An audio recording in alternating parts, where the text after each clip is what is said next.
Again everybody welcome. मेरे channel पे सबका स्वागत है। आज एक न्यू वीडियो लेके आया हूँ क्लास 10 का चैप्टर 5 एरिथमेटिक प्रोग्रेशन। बहुत ही इंपॉर्टेंट है, उसका कुछ कॉन्सेप्ट, कुछ इंट्रोडक्शन के बारे में आज इस वीडियो में रहेगा।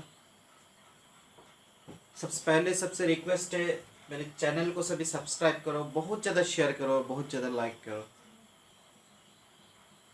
ताकि आने वाले जितना भी मेरा वीडियोज़ आए आपके पास तुरंत पहुँच जाए। तो आज मैं ये एरिथमेटिक प्रोग्रेशन के ऊपर कुछ डिस्कशन करने वाला हूँ। हम कभी जनरल नॉलेज के जीके के तौर पे कोई कुछ क्वेश्चन पूछता है, तो वो जो बोलो तो देखो 1 से 10 तक सीरियल नंबर, यानी 1 + 2 + 3 + 4 + अप टू 10, इस तरह प्लस करने से कितना होगा, तुरंत बोलो तो क्विक। ठीक है, अगर हम नेचुरली इसको करने जाए तो 1 + 2 3, 3 + 3 6, 6 + 4 6 + 4 10, 10 + 5 15, इस तरह करके हमें करना पड़ेगा। तो हम लोग क्या करते थे, फर्स्ट नंबर और लास्ट नंबर को लेते थे, यानी 1 और 10 इन दोनों को प्लस कर देते थे, यानी 11। और इसमें जबकि टोटल 10 नंबर्स है, 10 का हाफ कितना होता है 5, 11 5 जा 55, आंसर बोल देते थे तुरंत 55।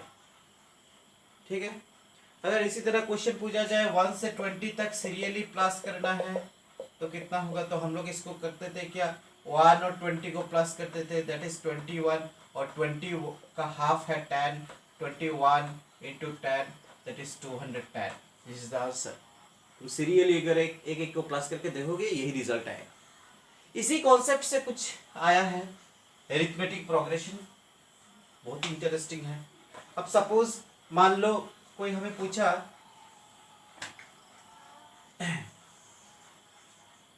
2 डिजिट नंबर्स 7 से मल्टीपल होने वाला नंबर्स कितने होंगे, how many numbers are divisible by, how many 2 digit numbers, how many 2 digits numbers are divisible by 7। इस तरह अगर कोई क्वेश्चन आए तो हम कैसे निकालेंगे। ठीक है, इसी कॉन्सेप्ट से आया है एरिथमेटिक प्रोग्रेशन। ठीक है, सो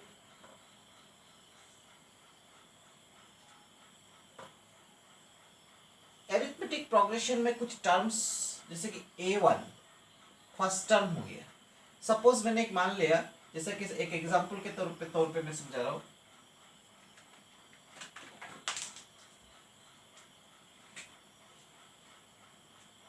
एग्जांपल के तौर पे जैसा अभी दिया 1 2 3 अप टू 10, मैं एक एग्जांपल ऐसे ही समझा रहा हूँ। 1 2 3 4 5 6 अप टू 10 डिजिट तक इधर में नंबर है, 1 2 3 4 5 6 7 8 9 10। सो ये 1, ये 2, ये 3, इसका 4 5 जो भी है 10, ये सब क्या है, व्हाट इज दिस, इसको क्या कहेंगे, इसको हम बोलेंगे टर्म। ये क्या है, टर्म। इस एरिथमेटिक प्रोग्रेशन को शॉर्ट फॉर्म में बोला जाता है एपी, एरिथमेटिक प्रोग्रेशन, एपी। इसको एरिथमेटिक प्रोग्रेशन को बोला जाता है एपी। एपी का ये हर एक टर्म है, एपी का हर एक टर्म है। ये एक टर्म हो गया, ये एक टर्म हो गया, ये एक टर्म हो गया, ये भी एक टर्म हो गया। ठीक है, जो सबसे पहले शुरू होगा इसको बोलेंगे A1, यानी फर्स्ट टर्म, यानी इसको क्या बोलेंगे, फर्स्ट टर्म। फर्स्ट टर्म पे A1 से भी डिनोट कर सकते हैं, आइडर T1 से भी डिनोट कर सकते हैं। ये हो गया सेकेंड टर्म, क्या हो गया ये सेकेंड टर्म, इसको हम A2 से या फिर T2 से भी डिनोट कर सकते हैं। इसके बाद क्या हो गया थर्ड टर्म, इसको हम A3/T3 से भी डिनोट कर सकते हैं। A1 लिखने से भी सही है और T1 लिखने से भी सही है, दोनों ही सही है। ठीक है, ये कितना टर्म हो गया, 10th टर्म हो गया, तो ये हो गया A10/T10। इस तरह से इसको हर एक को क्या बोलेंगे, term, first term, second term, यानी A1 A2 या T1 T2, A1 A2 A3, इस तरह A10 तक। तो ये AP का क्या हुआ, टर्म्स हो गया। ठीक है, अब इसमें से क्या निकल रहा है, कुछ रूट्स इसमें से निकल रहा है। देखो हर टर्म के बीच में इसको अगर मैं 10 तक सीरियली लिखूं इस एग्जांपल को 1 2 3 4 5 6 7 8 9 10 ये सब टर्म्स हो गए, इसमें 10 टर्म्स ही है। तो हर एक टर्म के बीच में हर एक का डिफरेंस सेम है। 2 से 1 गया 1 डिफरेंस है, 3 से 2 गया यहाँ पे भी 1 है, 4 से 3 गया यहाँ पे भी 1 है, 5 से 4 गया 1 है, 6 से 5 गया 1 है, 7 से 6 गया 1 है, 8 से 7 गया 1 है, 9 माइनस 8 1, 10 माइनस 9 1। हर एक का डिफरेंस 1 आ रहा है। 2 से अगर 1 माइनस करोगे तो 1 आ रहा है, 3 minus 2 that is 1, 4 minus 3 that is 1, 5 minus 4 that is 1, 6 minus 5 that is 1। इसका मतलब क्या है, हर एक का डिफरेंस सेम आ रहा है। एक मिला, सबसे पहला कंडीशन मिला, हर एक को, ये सबको क्या बोलते हैं, टर्म। ठीक है, इसके बाद क्या आया, हर एक का डिफरेंस सेम है, यानी इसको हम बोलते हैं एरिथमेटिकल लैंग्वेज में कॉमन डिफरेंस। कॉमन डिफरेंस इसको हम डी से डिनोट करते हैं। यानी कुछ भी हमें हमारे पास दे दिया, सपोज 7 9 13 15 6 11 इस तरह का एक नंबर दे दिया। अब तुम्हें क्वेश्चन बोल दिया क्या इज इट ये क्या एपी फॉर्म हो रहा है, ये क्या एपी है, ये जो सीरियलिंग नंबर दिया है क्या ये इससे एपी बनेगा, कैसे चेक करें, हाउ वी चेक। इसको चेक करने के लिए हमें क्या करना पड़ेगा, इसका अगर डिफरेंस सेम हो रहा है, हर एक का डिफरेंस अगर सेम है तो जाके ये एपी फॉर्म होगा। जैसा इसमें क्या है, हर एक का डिफरेंस 1 है, हर एक का डिफरेंस, सो ये एपी फॉर्म हो सकता है, it is form an AP, ये एपी है। बट इसमें क्या हो रहा है, 9 से 7 गया 2, 13 से 9 गया तो 9 10 11 12 13 4, पहले तो कैंसिल हो गया कि इसमें इस दोनों का डिफरेंस 2 है, इसका डिफरेंस 4 है, तो ये एपी नहीं बन सकता, जबकि इसका डिफरेंस सेम है इसीलिए एपी बनेगा। तो इसका मतलब इससे क्या हमें समझ में आया, एपी बनने के लिए, एपी फॉर्म होने के लिए, एपी फॉर्म करने के लिए हमें हर एक का डिफरेंस सेम होना पड़ेगा। अगर हर एक टर्म का, इसमें जितना भी टर्म्स है, हर एक टर्म का अगर डिफरेंस सेम नहीं होता है, जैसा इसमें सेम नहीं है, तो इसे हम एपी नहीं बना पाएंगे। एपी बनाने के लिए हमें हर एक का डिफरेंस सेम होना पड़ेगा। सपोज मान लो जैसा मैंने ले लिया 14 21 28 35 42 49 लाइक दिस, ये कुछ ऐसा करके लिखा। इसमें देखो क्या हो रहा है, ये एपी है, इसमें ये 41 हो गया A1 पहला टर्म है, ये A2, ये A3, ये A4, ये A5, ये A6 करेक्ट टर्म। अब देखो इसमें क्या हो रहा है, क्वेश्चन पूछा गया क्या इस टर्म से क्या ये एपी फॉर्म हो रहा है, क्या इसे एपी बना पाएंगे, तो कैसे चेक करेंगे। तो सबसे पहले इसे इसको माइनस करो, A2 से A1 माइनस कर दिया तो क्या होगा 21 माइनस 14 दैट इज 7। फिर सिर्फ तो इसको चेक करने से नहीं होगा, ये दोनों को भी चेक करना पड़ेगा। A3 माइनस A2 तो क्या हो रहा है 28 माइनस 21 दैट इज 7। फिर A4 माइनस A3 इसको भी देखो 35 माइनस 28 7। ठीक है, अब देखो क्या हो रहा है 7 का डिफरेंस हो जा रहा है। ठीक है, इसमें देखो A5 माइनस A4 तो क्या हो रहा है 42 माइनस 35 ये भी 7 है। A6 minus A5 49 minus 42 that is 7। इसमें क्या हो रहा है, हर एक का रिजल्ट 7 है, यानी कॉमन डिफरेंस कितना हुआ D इक्वल टू, मैंने पहले ही बोला था कॉमन डिफरेंस को हम किससे डिनोट करेंगे, common difference D equal to 7।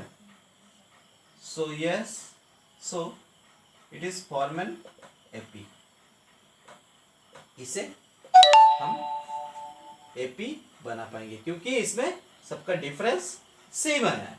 अगर हर एक का डिफरेंस सेम नहीं आता तो इसे हम एपी नहीं बना पाएंगे। तो वन थिंग क्लियर, जो एपी फॉर्म करने के लिए हर एक टर्म के बीच में डाटा डिफरेंस जो है वो सेम होना पड़ेगा, अदरवाइज इट इज इम्पॉसिबल। इसे एपी नहीं बना पाएंगे। एपी बनाने के लिए हमारे पास हर एक टर्म के बीच में डिफरेंस सेम होना पड़ेगा। तो एक टर्म मिला, क्या क्या टर्म मिल रहा है? एक मिल रहा है A1 A2 A3 like this. ये सब क्या है? Term of n AP. Term of n AP, ये क्या है? एपी का एक टर्म है, हो गया। डी क्या होगा? D is the common difference. D is common difference. D क्या हो गया? Common difference. ठीक है। अब हर एक टर्म को हम कैसे निकल पाएंगे? अब सपोज क्वेश्चन दे दिया, ये 1 2 3 है एपी, ये 3 का नेक्स्ट, ये तो A1 हो गया, A2 हो गया, A3 हो गया, ये A4 हमें मालूम नहीं है। अब क्वेश्चन में बोल दिया हमें A4 निकालना है, A4 निकालना है, तो हम कैसे निकालेंगे? तो इसका एक फॉर्मूला दे दिया है, ये एक फॉर्मूला बन रहा है AN equal to A plus N minus 1D। अब ये N क्या है? N हो गया, N is the number of terms. Number of terms, N माने नंबर ऑफ टर्म्स। इस एपी में कितना टर्म्स है? This is called N। तो AN इक्वल टू इसका फॉर्मूला है A plus N minus 1D। अब हमें निकालना क्या है? A4। A4 निकालना है, यानी N के जगह क्या है? हमें फोर्थ टर्म निकालना है, तो A के जगह क्या हो गया? हमें A4 निकालना है। ठीक है, तो N का वैल्यू क्या हो गया? 4। सो A प्लस इधर में क्या हो गया? N के जगह 4 माइनस 1D, तो क्या हो गया? A plus 4 minus 1 3D। ठीक है। अब A1 कितना है? A माने A और A1 ये दोनों सेम है, ये सेम है A1 और A1 माने first term, A is also first term. So A1 कितना है? 1, लिख दिया 1 3। D कितना है? इनके बीच में कॉमन डिफरेंस पहले ही बोला था, ये 2 3। D कितना है? D इज ऑल्सो 1, सो 3 1 जा 3 4। इसका मतलब क्या हुआ? हमारा फोर्थ टर्म, इस एपी का फोर्थ टर्म क्या निकलेगा? 4। मैं एक एग्जांपल से समझा देता हूं। हमें क्वेश्चन पूछा, suppose how many 2 digit number is divisible by 7। कितना 2 डिजिट नंबर है जो 7 का डिविजिबल है? we have need to find। so 2 digit number 10 से शुरू होता है, तो 10 7 का टेबल में 10 नहीं आएगा, 11 भी नहीं आएगा, 12 भी नहीं आएगा, 13 भी नहीं आएगा, 14 आएगा। 7 2 14, 14 आ गया। नेक्स्ट नंबर कितना है? 21। Next number 28। इस तरह करके जाओ। लास्ट 2 डिजिट नंबर क्या है? 99। अब क्या 99 7 का डिविजिबल में आएगा? नहीं आएगा, 99 नहीं आएगा। 98 चेक करो, क्या 7 का डिवाइड होता है या नहीं? 7 1 जा 7 28, 7 4 जा 28 0, यानी 7 14 जा 98। इसका मतलब क्या है? लास्ट टर्म 2 डिजिट का लास्ट टर्म 98 है, जो 7 का डिविजिबल है, क्योंकि 99 7 का डिविजिबल नहीं है, और 100 तो 3 डिजिट पे आ जाता है। तो ये एपी फॉर्म हो गया। अब हमें क्या निकालना है? हमें क्वेश्चन में बोला है हाउ मेनी 2 डिजिट नंबर, कितना 2 डिजिट नंबर, यानी नंबर ऑफ टर्म्स निकालना है। इस एपी में कितना टर्म्स होगा, कितना डिजिट है, कितना टर्म्स है जो 2 डिजिट टर्म्स है जो 7 का डिविजिबल है, कितना नंबर निकलेगा, 2 डिजिट नंबर निकलेगा जो 7 का डिविजिबल है। तो इसका प्रोसेस क्या है? ये फर्स्ट टर्म हो गया, A1 हो गया, ये A2 A3। ठीक है। अब हम इसमें D सबसे पहले निकालो, तो D निकालने के लिए सेकंड टर्म से फर्स्ट टर्म को माइनस करो। तो second term A2 minus A1, that is 21 minus 14, that is 7। तो D कितना हो गया? D 7 हो गया। ठीक है, D is the 7, D 7 हो गया। अब हमें निकालना क्या है? हमें बोला था AN, तो इसमें सबसे लास्ट टर्म क्या है? 98। ठीक है। और पहले बोला था ए एन को, मैं इधर में फिर से समझा रहा हूं, ए एन को हम nth term of n AP, nth term of n AP, AP का nth टर्म, और ए एन को हम लास्ट टर्म भी बोल सकते हैं, we also called last term, ठीक है। ए एन को हम लास्ट टर्म भी बोल सकते हैं। सो ए एन इक्वल टू, अगर ए एन लास्ट टर्म है तो सबसे लास्ट में है 98, हम 98 लिख दिया, ठीक है, हम 98 लिख दिए। अब ए एन का फॉर्मूला पहले लिखाया था, बोला था a plus N minus 1d equal to 98। First term क्या हो रहा है इधर में, a माने फर्स्ट टर्म 14, n हमें निकालना है, ठीक है, n हमें निकालना है, d कितना है, d इज 7, दैट इज 98। ये प्लस 14 को शिफ्टिंग कर दो तो क्या होगा, minus 14, 98 minus 14, so n minus 1 7, 98 से 14 गया तो कितना होगा, 8 से 4 गया 4, 9 से 1 गया 884, 7 से इसको काट दो, 7 इन जो 7, 7 टू जो 14, so n minus 1 equal to 12, minus 1 shifting होने से plus 1, n equal to 13, number of terms आया 13। इसका मतलब क्या हुआ, इस एपी में 13 टर्म्स आएगा, यानी 2 डिजिट नंबर्स कितना है, 13 है, जो 13 ऐसा नंबर निकलेगा जो 7 का डिविजिबल है। क्लियर, इस चीज को बहुत ध्यान से फॉलो करना पड़ेगा, सिंपल है। मेरा नेक्स्ट वीडियो में और भी डिटेल्स में मिलेगा इसका कॉन्सेप्ट, इसका और भी बहुत डिटेल्स में मिल जाएगा। आज बस इतना ही, आज का वीडियो को अच्छी तरह से देखो और इसका कॉन्सेप्ट का समझने का कोशिश करो। आने वाले वीडियो में एपी का रिलेटेड, एपी का सम कैसे, sum of n AP, n terminology का और भी डिटेल्स और बहुत सारा एग्जांपल से इस चैप्टर को हम एनालाइज करेंगे धीरे धीरे। Thank you everybody.